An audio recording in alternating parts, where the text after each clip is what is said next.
In so many senses, our principles help define the way that we think about culture upstream.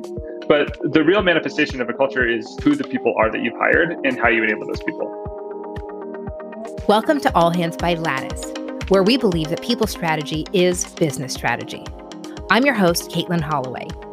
For the last decade, I've been a people and culture executive at some of the internet's most beloved startups. But my fascination with building true people-first cultures started many, many years ago.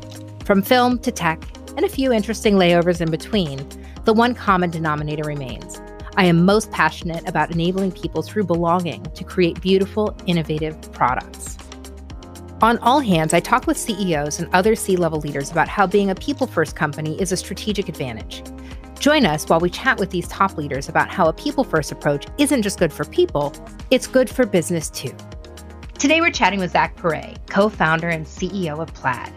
Plaid, the financial tech platform that powers connections between consumers and financial institutions, was acquired by Visa in early 2020 for a measly $5.3 billion. Zach and his co-founder William Hockey's journey is your classic tech startup tale. They made the 30 under 30 list and quietly took their spot on the critical software list for every major finance app, from Venmo to Robinhood. And after 8 years, the pair decided that joining forces with Visa was the best way to get Plaid into more developers' hands and democratize financial services for the world. I first read about Plaid back in 2016 when they raised their Series B. Christopher Daw of Goldman Sachs led the round and drew parallels between the product, the founders, and the company culture. Low-key, behind the scenes, and focused on operating. Now, whenever an investor talks about a company's culture in their fundraising announcement, I start paying attention. A few years later, Zach hired a people executive I admire very much, McKenna Quint, to lead their people teams. Together, Zach, William, and McKenna have taken the team from the comfort of their Soma loft into the big wide world of corporate finance. Here to tell the story behind the story is Zach Perret. Zach, I'm really glad you could join us today. Thank you so much for having me. All right. Would you mind starting out by giving us a bit of background on yourself, please? Sure. So I have the unique pleasure of having started a company, and I've gotten to work on that company for the majority of my professional career. I've been working on Plaid since 2012. Prior to that, I spent a very brief amount of time working in consulting. I worked at Bain & Company, where I learned a lot and, frankly, owe a huge amount to the firm for teaching me so much. However, I did not like the job whatsoever.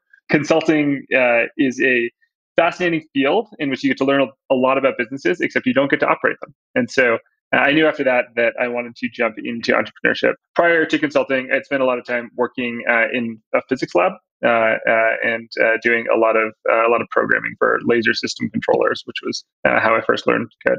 Wow. Nothing that I had done before prepared me whatsoever for starting Plaid, other than kind of learning kind of the basics of business fundamentals. That's so funny. So how did Plaid actually come to be? So prior to Plaid, my co-founder, William, and I had recognized that in financial services, there were a bunch of products built by banks that required people to mostly walk into bank branches and talk to bankers. However, there were very few digital financial products at the time. So when we first started thinking about building a company in financial services, we were based in New York. We had an office office is really a stretch here. It was 2 desks in someone else's office. But we were in this office that was just off of Union Square. And in Union Square, frequently were these Occupy Wall Street rallies. And so you would walk past people kind of carrying signs and shouting stuff. You walk in the office, and then you start thinking about how can I build something in financial services. And in those days, particularly back in 2012, before fintech was even a field, when someone thought about things that they needed to do in their financial lives, it was predominantly walking to a bank branch, talking to a banker, asking them for something. However, consumers were really frustrated because they didn't believe that banks had their best interests in mind. And so when we set off, even before building Plaid, we started building consumer financial services applications. Think of these like really bad versions of budgeting applications, a bad version of Mint, because our products were never all that great. But we ended up building 6 of these products, all focused on helping consumers analyze their spending in one way or another, better understand how they were using their money, so on and so forth. And while we enjoyed it a great deal, we realized that none of these consumer products were any good, frankly, because the infrastructure wasn't there to build great consumer products. The concept of interfacing with a bank account just was not something that anyone had really thought about before. Certainly not in the sense of building a tech-enabled kind of set of APIs for developers. And so we set out to basically build the backend that we'd needed, with the belief that there would be others like us that wanted to build really great consumer products and financial services. And in one sense, we had a strong theory, and we definitely executed while focused on that theory. However, we got so lucky in happening to kind of land in this fintech market that has grown beyond what we could have possibly expected at the beginning. So what is Plaid's mission and vision? I've heard you talk before about wanting to democratize fintech. Is that something that you still stand by? So the core thesis of the company is to make money easier for everyone. And I realize that saying those words, they sound really high level, kind of hand wavy. And it's a bit strange for a B2B company to talk about making money easier for everyone. We don't directly serve consumers. But truly, the thesis for us is that we want to create an ecosystem of financial products. We want to build the infrastructure to enable an ecosystem of financial products. All of those financial products hopefully have the goal of helping the consumer do one or two or maybe many things better in their financial lives. So if you think back to a decade ago, if you needed to get a loan, let's say you needed to get a $5,000 loan, you had to walk into a bank branch and talk to a banker. Fast forward, one of our customers, Lending Club, they did a lot of amazing things, but one of the best things that they did was that they put the loan on the internet at scale. Right. So instead of walking to a bank branch, you could go to Lending Club and get a loan. Fast forward some more years, and now we're in a world in which there are hundreds of different online lenders, and all of them are competing for you based on kind of the price of the loan or the quality of service and the quality of communication and so on and so forth. And so we see our role as Plaid as the enabler of that ecosystem. So we're building the infrastructure that Lending Club and many of the other lending companies online are using in order to qualify the consumer, in order to set up the loan, in order to make the entire process simpler and work really well on the web. That's the infrastructure that we build. And so we talk about this concept of democratizing financial services. That is, again, building an ecosystem of many financial applications. But ultimately, the way that we measure ourselves is based on consumer outcomes. So if consumers are using the products that we power and they're getting greater financial value out of those products, then we consider that to be a success. This isn't just about making sure that all of the parts of a company are running smoothly. People want to see their product out in the world. When they can feel the impact their work is having on others, it really gives employees a sense of purpose. We have this set of 7 principles for Plaid that help govern culture. And the first principle is impact. As we were developing these principles, this one was just so obvious to us because what we talk about day in and day out is how are we creating impact? How are we creating impact on consumers? How are we creating impact on customers? How are we creating impact on the banks? How are we able to measure the impact of the work that we're doing? And one of the wonderful things about Plaid is that you can do some work on one part of the product. And because so many customers are using it at such massive scale, you can actually pretty quickly see the metrics start to change based on the work that you did. And so our goal is to make it such that kind of every OKR, every bit of work that we're focused on doing, you can draw a direct line between that bit of work and the impact that you're having on consumers at the other end of the chain. That's really interesting. How do you actually measure that internally? Do you have a dashboard or, how are your employees connecting with the impact? Yeah, we have tons of dashboards. We are big believers in tracking the metrics that we want to improve. So there are dashboards everywhere. There's daily metrics, there's weekly metrics, there's monthly and quarterly metrics. And those all kind of ladder up to our annual goals. And so we are maniacal about ensuring that if we say that we care about impact, we're maniacal about measuring the impact that we're creating. I don't think there's anything wrong with being maniacal about impact at all. Now, talk to me about your team. So let's go back in time again, back to those New York days on Union Square and the Occupy Wall Street signs. Were you actually recruiting a team at that time, or was it just you and William? It was just 2 of us at that time. And, along the way, we were so fortunate to hire this wonderful intern, Michael, who he joined us when it was 2 of us really in this kind of shared office space where we were kind of squatting. But we moved out to San Francisco and it was 3 of us at the time. And Michael is fantastic, ended up coming back to Plaid, but at some point he had to go back to school. Oh, right. And so we went from 3 people thinking that we were making progress back to 2 people. And so we kind of took a step backwards in team. But fortunately, that was about the time that we ended up closing our seed round. We're able to make a set of really fantastic early hires. And the first thing that they started to do is look through the code base and say, oh, that's Zach's code. It's not very good. We're just going to go ahead and delete that. So they certainly on day one started improving the quality of the product and keeping us really humble. That's excellent. I remember at Reddit when we celebrated the last line of code that Spez, Steve Huffman, our CEO, had written. There was it was a very joyous occasion for him. I think that's the true case of, hire people that are smarter than you and let them get out of their way, right? Let them do the work that they're really good at and get out of their way. Always. That's funny. So now take us to today. How many employees does Plaid currently have? We are just a little bit north of 500, predominantly in San Francisco, the headquarters in San Francisco, very large New York office, large and growing Salt Lake City office. We also have offices in London and Amsterdam, and then a handful of folks that are elsewhere out there in the world. Got it. Now let's talk about your people team and your approach to people. At what stage in the game did you decide that you needed a head of people or somebody to sit and strategically partner with you, not just compliance, not just recruiting, but somebody that really cared about the cultural development of your team? So for us, people has always been an incredibly important function to the company. I'm a big believer that people is the highest leveraged function that exists in an organization. And I kind of disagree with the way that some of business books are written, where people is just kind of like a thing that you do more as an afterthought. I actually harken back to the days where really early on in companies, where the chief people officer was like basically the COO of the company because they're creating so much leverage across the entire company. And the way that we always thought about people was that it was a very crucial thing to do. For better or worse, though, that meant that I was deeply involved in people all the time.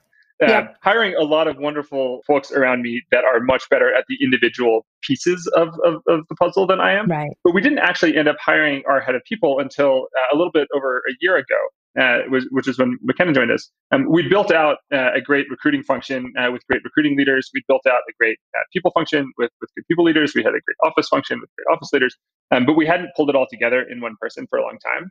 Part of that was intentional. Yeah. Myself and William, we really wanted to have our hands on the work that we were doing.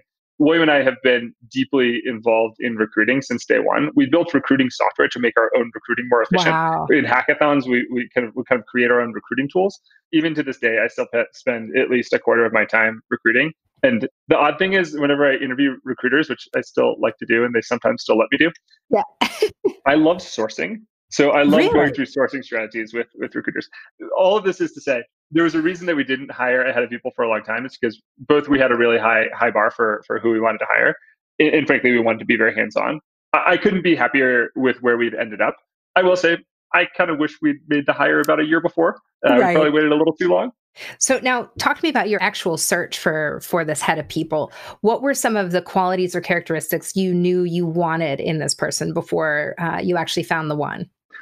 So this was actually a hard search for us. We learned a ton in talking to people that were career HR people or career recruiters. But what we realized is that we wanted someone that was an operator that had switched into people or that had done people maybe early career and then become an operator and was excited to go back. The key thing here is that we wanted people that came first to people challenges is thinking about how do I build a great business? And then how do I solve the people challenges in order to enable building the great business?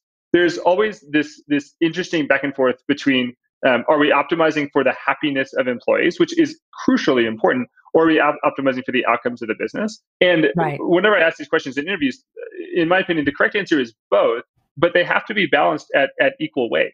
We can't just optimize for people's happiness at the cost of the business. We can't optimize for the business at the cost of people's happiness because ultimately our team is the thing that makes us a successful company. Right. But it definitely took us a long time to find someone that had the right mix of analytical focus and like active work in building a business, analyzing businesses, so on and so forth. And then kind of the really, really strong people skills in order to succeed. Now, after meeting McKenna, how soon did you realize or recognize that she would be the one to do that for you?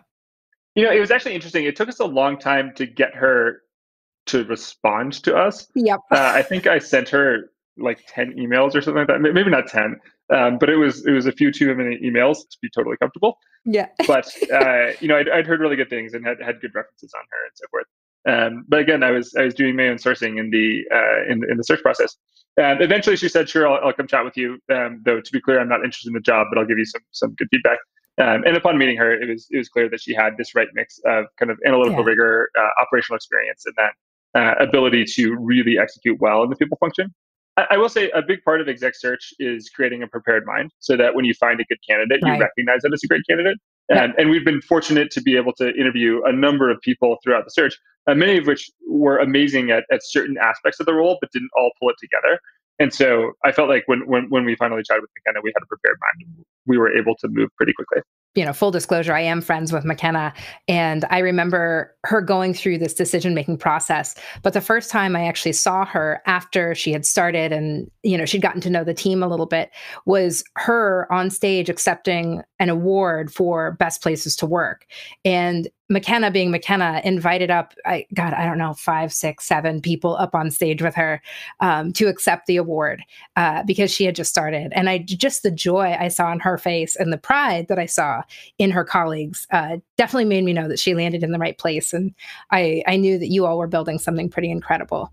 Yeah, all of the good things that happen in Plaid's people function were certainly her, and all of the bad things were certainly the legacy that I left before she took over. Well, like we said before, right? Hire the people that can do the job really well and then get out of their way.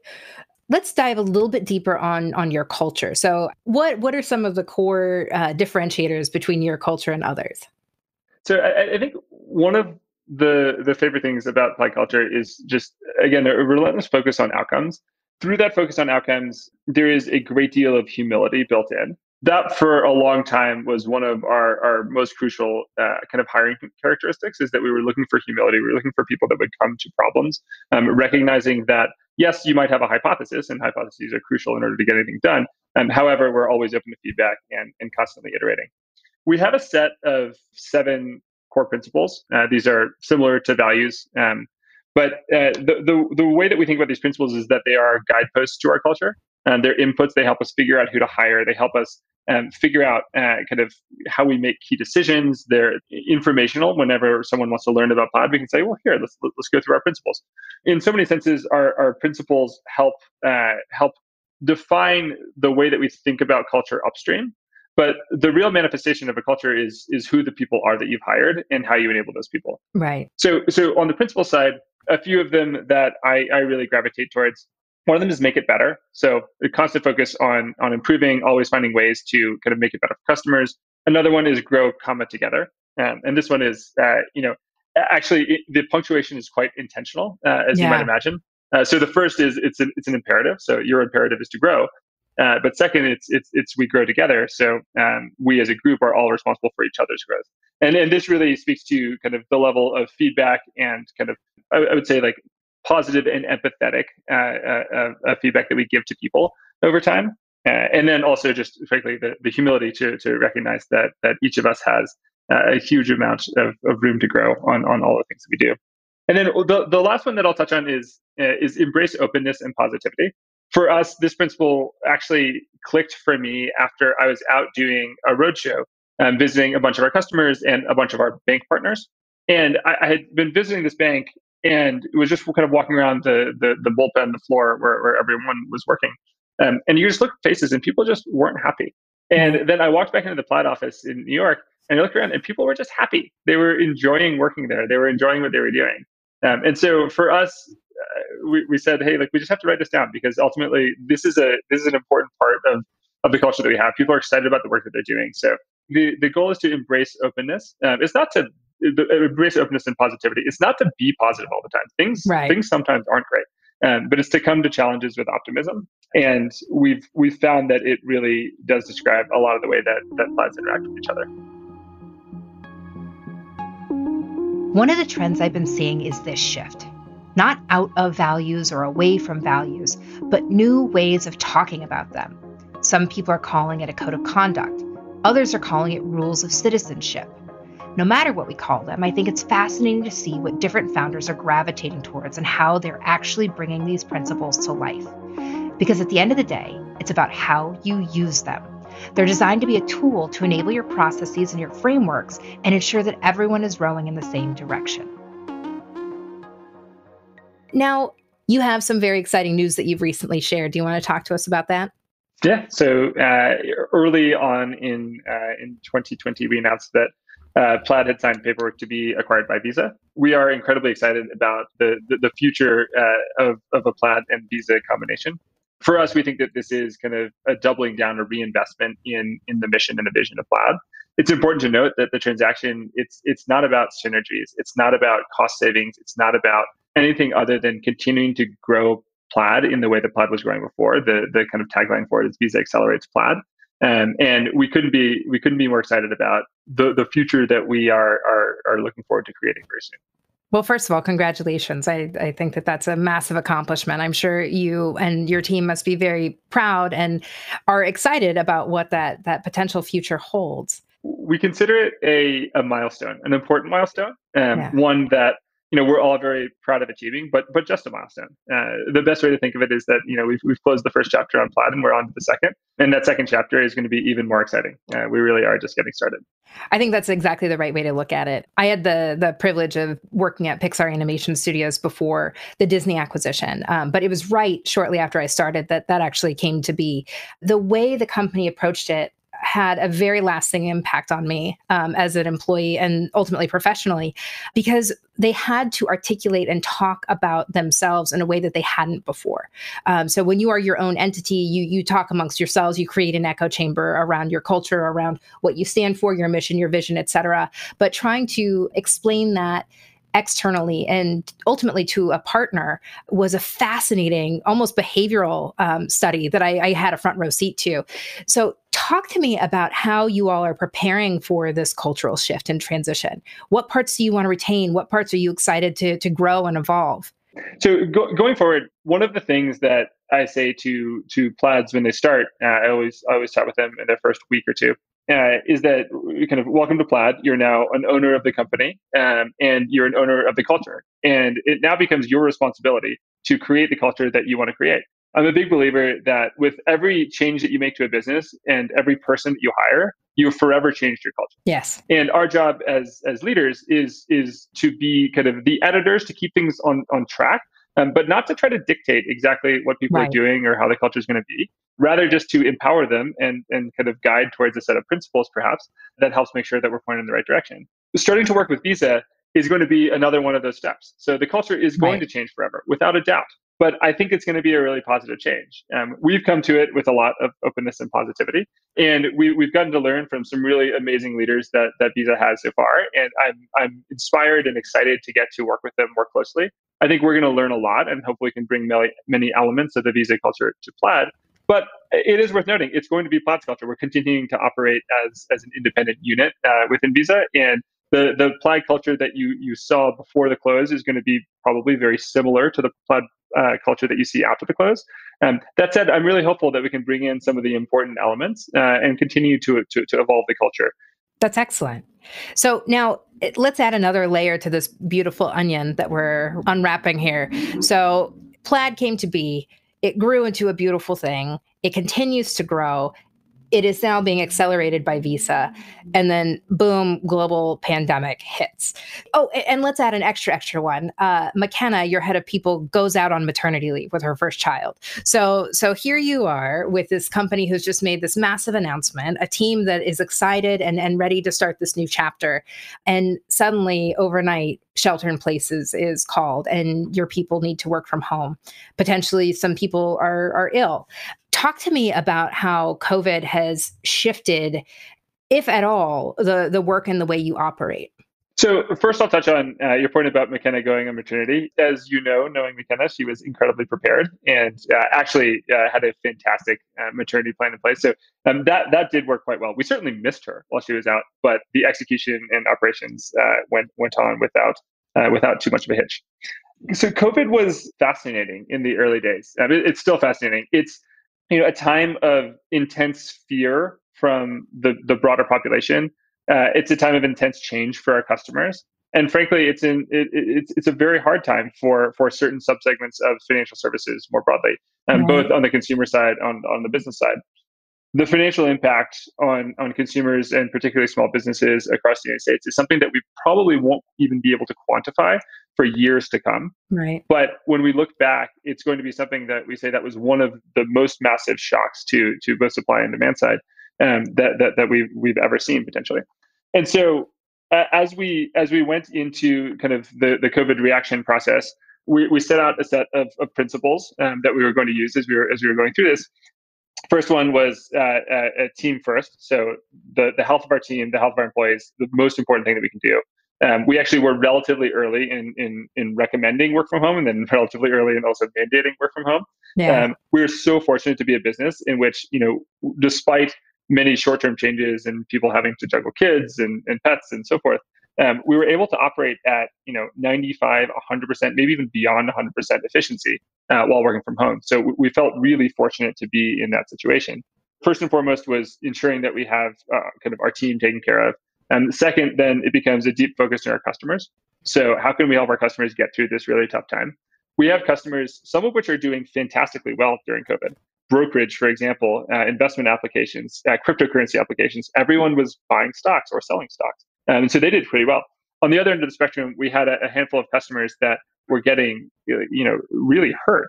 Small business lending, for example, before the PPP was rolled out, small business lending was basically not moving at all. A lot of kind of consumer programs not moving so much. And so the second focus is on how do we create an ecosystem where customers can continue to grow. We're there to support them. We're there to talk them through it. We're giving them best practices. We're giving them the resources they need to continue.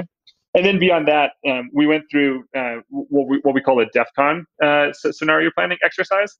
And so it's basically saying, in the first week of recognizing what was going on with COVID, what are our three scenarios? What is an expected, a better, and then a worst case? And then define the signals that tell you when you're in what case, define the outcomes that you expect, and defines the actions in each of these cases. And so really quickly, within probably 2 or 3 days, we had a set of DEFCON levels.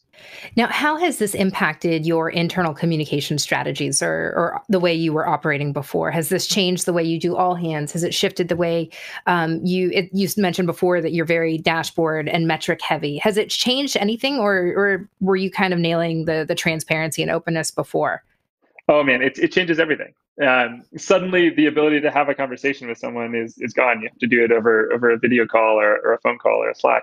And so what that means is you have to learn completely how to do communication again.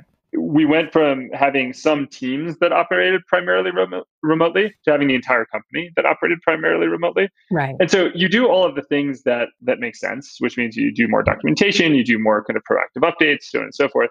I think for us, what was a little bit difficult is that we went from a culture and a company that was very bottoms up driven. So at the top, we set the strategy. My job is to set the strategy, set the mission, ensure that everyone understands it, and then ensure that we're monitoring and building the right KPIs and metrics to track against our execution. However, the ideas for the execution, they don't come from me. And I don't want them to come from me. I want them to come from everyone else.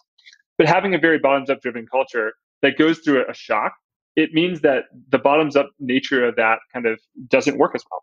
And so for a short amount of time, we have to go into a much more tops down mode where we're resetting expectations, we're resetting everything. And so for us, what that meant was a lot of kind of investment in all hands, a lot of investment in kind of re-updating on our strategy, re-updating on our short-term strategy, making sure that all of our leads were on board with where we were going, what was happening next. And then we can hand the reins back to the individuals that are really the ones that are doing all of the important work in Plaid. I will say though, moving fully to Zoom for all hands has been an upgrade. Really? Yes, we've always been doing these multi-office distributed all hands. We would hand the mic back and forth between offices, and it was a little bit difficult from an AV setup. Right. And now it's just seamless, and we do music. Our all hands are really fun these days. That's awesome to hear. That was actually my next question is what do you plan to take from this kind of the dark times in back when, the light is here again with us? So what things or discoveries have you made through this dramatic shift with COVID that you really want to make sure that you preserve on the back end? There's a lot of things that we're thinking about. I don't think we have a strong answer on that yet. Yeah. For me personally, it's been a huge learning to understand how to operate a company at scale remotely. And, I so respect and have had the fortunate opportunity to ask questions of a lot of people that have been doing remote full-time as a big company for a while. And, it is a special thing. So I'm guessing we're going to see many more companies be fully remote going forward. I think so too. I think it's going to be very, very interesting. And also impact the way we support our employees. So, being an inclusive leader in a remote scenario or remote environment also has its unique challenges and opportunities. Has this impacted any of your benefits or the way you support your employees? We definitely did do kind of a handful of short-term programs helping make sure people have the tools and resources they need to work effectively from home. So, work from home stipend and so on and so forth. I think the biggest change that we've seen though is this concept of time and time management. We have a lot of folks that it's two parents with two kids, and they will hand off kind of taking care of the kids for certain times of the day. And from our perspective, that's totally fine first. And then we actually want to build in an environment that they can work efficiently through that. And so whether that means finding certain synchronous hours where you can kind of do management, work closer to the team, be available for real time conversation, and then allowing the rest of the work to become asynchronous and kind of work early in the evenings, late at night, whenever that has to happen. One of my favorite things, though, has actually just been seeing people's kids on Zoom calls. Our head of engineering was one of the particular people who had the pleasure of taking care of his quite young son all morning, and so his son would just sit on his lap and join all of our staff meetings. Oh. And it was fun to have him as an additional participant. And I will honestly, once we go back to the office, I will miss having that kind of thing. I hear the joke all the time, or the meme that, we're all BBC dad now, the kid running in the back door. And in fact, I'm surprised it hasn't happened to me since we've been chatting. So it's very rare that the entire world experiences the same thing at the same time. yes. And globally, in kind of late March and early April, globally, everyone had the same situation. They were working from home. They were figuring out how to deal with it, so on and so forth. And through that process, there's a lot of commonality created. And also, frankly, there's a lot of availability created. Right. So as I was doing Zooms with these other people, it was so fascinating to get to learn just a little bit more about what their life looks like at home. And it actually builds a much deeper, kind of more emotional bond with people. And so I really do, in some sense, appreciate the silver lining of this crisis for that. I think so too. That is certainly one thing that I've heard echoed a lot between all of the different leaders I've had the pleasure of talking to.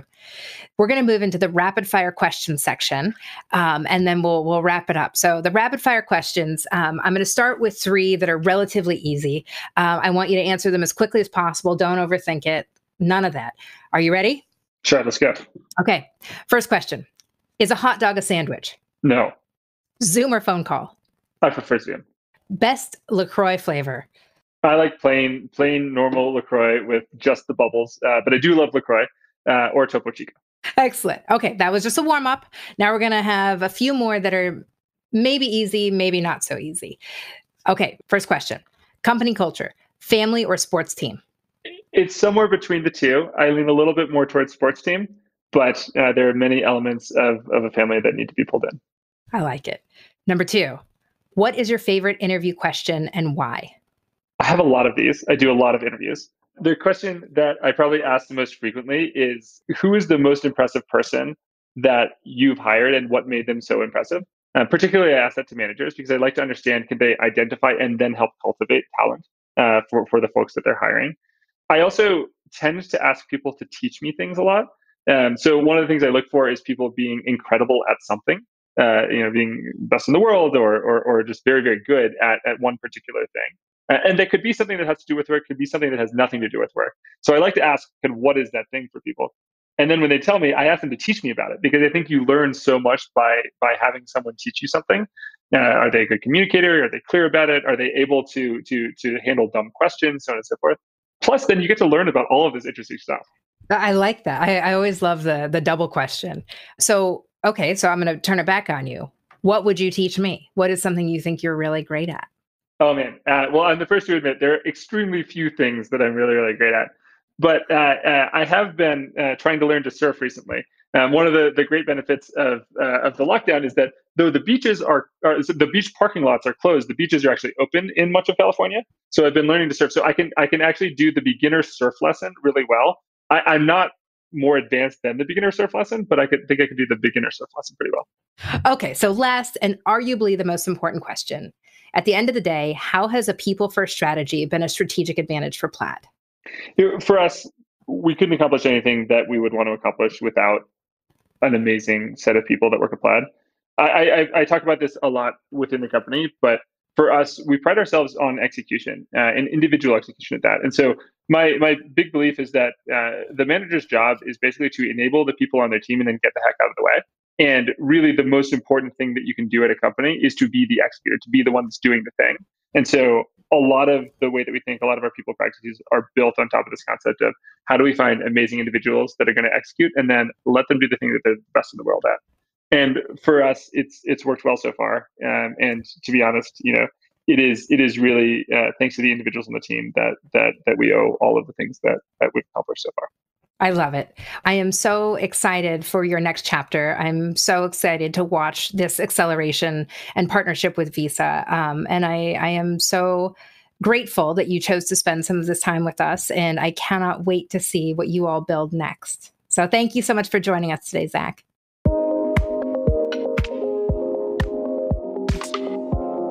And to you, the listener, thank you so much for joining me on this week's episode of All Hands, brought to you by Lattice. I'm your host, Katelin Holloway. This episode was produced by Pod People, Rachel King, Eliza Lambert, and Samantha Gatzik. Special thanks to Annette Cardwell. Learn more about how Lattice can help your business stay people-focused at lattice.com or find us on Twitter at LatticeHQ. Don't forget to subscribe to All Hands wherever you get your podcasts. Join us next time.